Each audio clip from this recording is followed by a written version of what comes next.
Hi, this is Dr. Post, and today we're going to talk about section 2.1.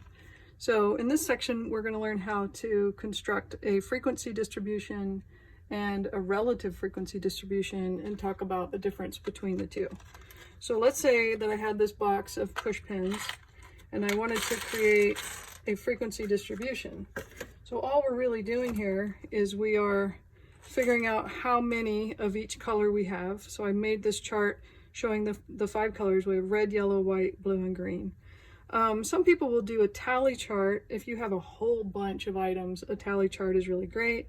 So you might do that and say, oh, here I've got a blue, yellow, and white. So here's a blue, a yellow, a white.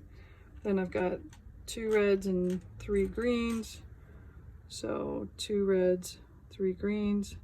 You know, others you might want to just count up each color without doing the tally. So here's 2 whites, a blue, and a green. 2 whites, a blue, and a green. 3 blues, a yellow, and a white.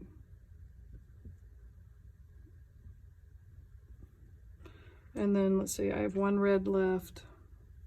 And I've got, here's 2 yellows, 2 whites. And then I've got 3 yellows left.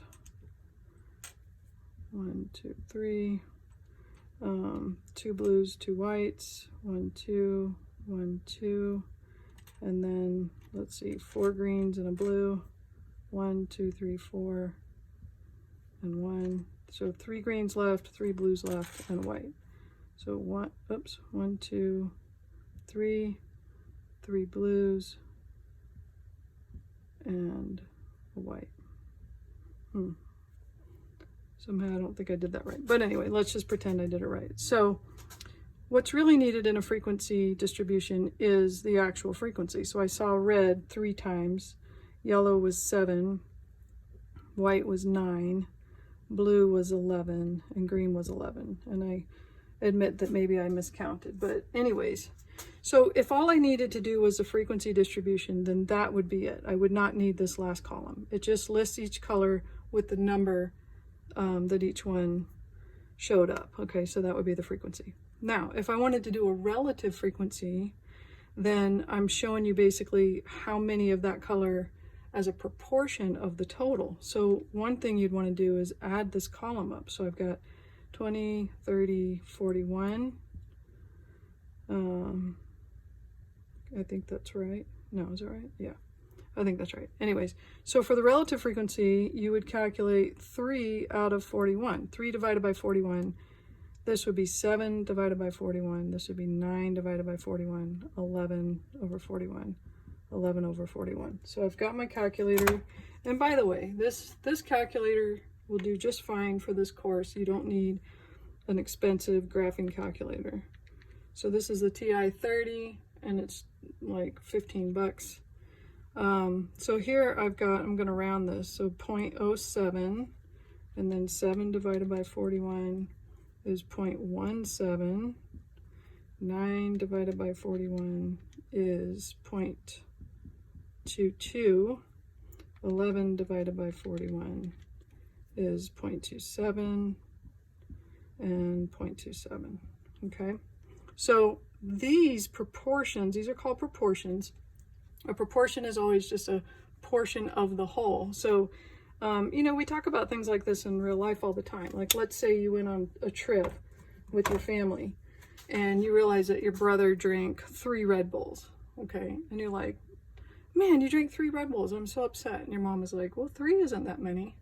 And you say, yeah, but we only brought 4. So in other words, the proportion of what he drank 75% of all the Red Bulls that were brought, and that's huge. The number 3 itself sometimes doesn't have meaning until you realize how much it is based off of the whole. So when we do how much it is based off the whole, that's called a proportion. Proportions will always be a partial, right? I mean, they could be as low as 0, like maybe he drank 0 Red Bulls out of 4, so that would be 0. Well, maybe he drank 4 Red Bulls out of 4, so that would be 1, okay, because it would be the same as like 100%. Everything else is going to fall between 0 and 1. So when I add all these up, it should equal 1 because that accounts for 100% of all the pins that I had, okay? So let me add these up. We've got 0.07 plus 0.17 plus 0.22 plus 0.27 plus 0.27. And in this case, I do get 1. You could be a little bit off just because we rounded, okay? But, you know, theoretically, it always adds up to 1, and that's what makes it a relative frequency distribution. Okay, so in your homework, they're going to ask you to create frequency distributions and then relative frequency distributions, and I wanted you to see the difference. The frequency distribution is simply the counting of the items, and the relative frequency distribution is the proportion to the total number. Now, you can convert these to percentages, and sometimes it will ask you to do that. So 0.07, if I move the decimal 2 to the right, would be the equivalent of 7%. This would be 17%. This would be 22%, 27%, and 27%, totaling 100%. Okay, so if they ask for a proportion, it will be that decimal that's less than 1 or between 0 and 1. And if it's a percentage, it will add up to 100 instead of just the 1. All right, so what do we do with that? Well, then the next thing they're going to want us to do is create a frequency bar graph. So I'm going to take the information I got from my frequency and put it in this bar graph. So I've already labeled my bar graph red, yellow, white, blue, green, and then this is the quantity. So how many reds did I have? I had 3 reds. So my bar graph would go up to the 3, so between 2 and 4, right, is 3, and there's my red bar. My yellow, I had 7, so that's going to be right here, halfway between 6 and 8. So there's my yellow. And then my white, I had 9, so I'm going to be here. And notice with the bar graph, the bars don't touch each other. Well, they touch each other in what we call a histogram. So, you know, they're very, very similar. And this is one of the differences, is that they don't touch each other. So blue, I had 11. So let's go 11. And then green, I also had 11. So that's going to be the same height. So this is my bar graph for my frequency distribution. Now let's do a bar graph for the relative frequency distribution. So I still have my colors down here. Instead of my quantities here, I have the proportions.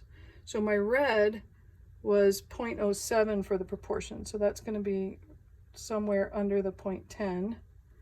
My yellow was 0.17, so it'll be somewhere around here. Okay, my white is 0.22. So I'm just going to be a little bit higher than the 0.20. My blue is 0.27, so I'll be just below the 30. And then my green is the same as the blue. So notice that the general shape of these two graphs is identical. So when you're doing your homework, you know, they're going to give you a multiple choice for the frequency bar graph. And once you've picked the right answer for that, your relative frequency will have the same general shape. It may be a little squattier, but notice that I go small, big, bigger, and then biggest, those are the same, and I do the same thing there. So that's kind of like a little helpful hint when you're trying to pick the right frequency, relative frequency bar graph.